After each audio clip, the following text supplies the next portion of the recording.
Agora a gente fala sobre a inflação dos Estados Unidos, que teve uma alta em janeiro. Essa alta foi impulsionada pelos preços no gás, alimentos e roupas. Detalhes sobre esse dado com a correspondente internacional de economia, Priscila Yasbeck. Oi, Priscila, boa tarde para você. Boa tarde, Luciana. Boa tarde a todos que nos acompanham. O CPI, que é o equivalente ao nosso IPCA, a inflação ao consumidor nos Estados Unidos, então ficou em 0,5% dentro das expectativas no mês de janeiro. Mas gasolina pesou bastante, subiu 3,6%.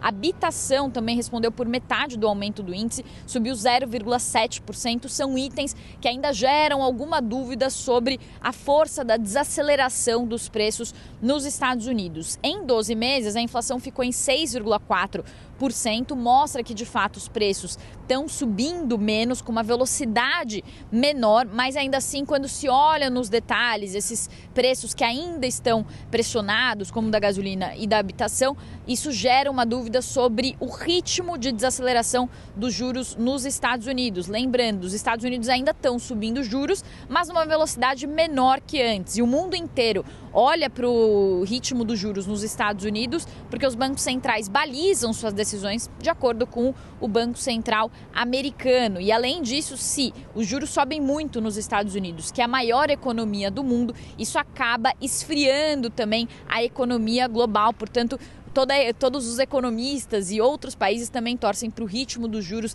desacelerarem lá nos Estados Unidos.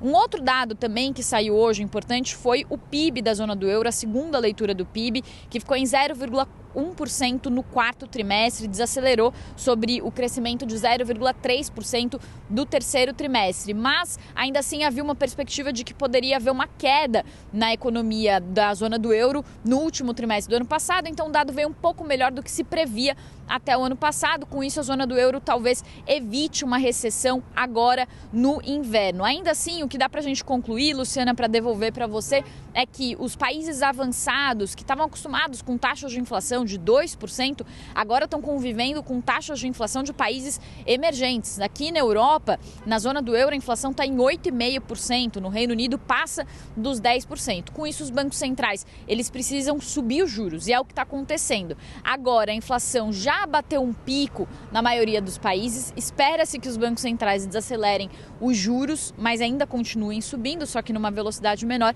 Mas, de certa forma, o efeito colateral disso é uma desaceleração das economias, que é o que se percebe nesse dado do PIB da zona do euro, e também na desaceleração de outras grandes economias, como dos Estados Unidos, inclusive aqui na zona do euro. Os países que fazem parte da zona do euro cresceram 1,9% ao longo do ano passado.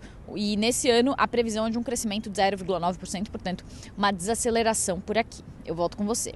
Muito obrigada, Priscila. Juros, juros, juros. A gente só fala disso nos últimos dias aqui no Brasil e no mundo inteiro, você viu.